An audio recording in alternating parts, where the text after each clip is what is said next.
5 जून रोजी जागतिक पर्यावरण दिनानिमित्त गोकुळ शिरगाव एमआयडीसी परिसरात स्वच्छता अभियान आणि वृक्षारोपण कार्यक्रमांचे आयोजन करण्यात आले। या अभियानात परिसरातील उद्योजक मोठ्या संख्येने सहभागी होणार आहेत। या अभियानाच्या नियोजनासाठी नुकतीच एक आढावा बैठक पार पडली। या बैठकीला प्रादेशिक अधिकारी उमेश देशमुख, कार्यकारी अभियंता आय नाईक, उपअभियंता अजय कुमार रानगे, पर्यावरण तज्ञ उदय गायकवाड तसंच प्रदूषण नियंत्रण मंडळाचे field officer R Matkar, assistant engineer Gangaram Patharwat, Rohan Patil आणि प्रदीप कांबळे यांच्यासह प्रमुख अधिकारी उपस्थित होते।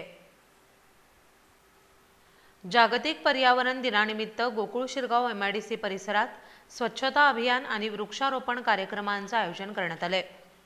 या अभियानात परिसरातील उद्योजक मोठ्या संख्येने सहभागी होणार आहेत।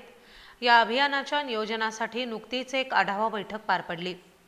कोल्हापूर फाउंड्री क्लस्टरचे चेअरमन आणि सीमा संचालक दीपक चोरगे, गोशिमाचे मानद सचिव संजय देशिंगे, खजिनदार अमोल यादव, सल्लागार संचालक मोहन पंडितराव, मॅकचे संचालक हरिश्चंद्र धोत्रे, गोशिमा संचालक अनिरुद्ध पगारे, रणजित पाटील, सचिव कृष्णा सावंत यांच्यासह एमआयडीसी मधील अनेक उद्योजक मोठ्या संख्येने उपस्थित होते।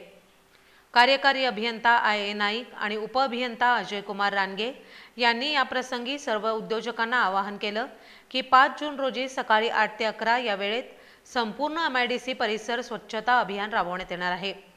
सर्व उद्योजकांनी आणि त्यांच्या कर्मचाऱ्यांनी आपापल्या परिसराची स्वच्छता करावी आणि प्रत्येकाने किमान एक झाड लावून प्रशासन आणि पर्यावरणासाठी सहकार्य करावं, असं आवाहन त्यांनी केले। तिन्ही एमआयडीसी मध्ये एकाच वेळी हे अभियान राबवलं जाणार आहे। यावेळी प्लास्टिक बंदी आणि प्लास्टिक पुनर्वापराचे नियोजन कसं करावं यावरही चर्चा करण्यात आली।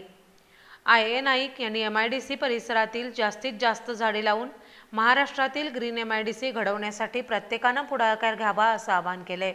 या अभियानाला उद्योजकांकडून उत्स्फूर्त प्रतिसाद मिळण्याची अपेक्षा आहे।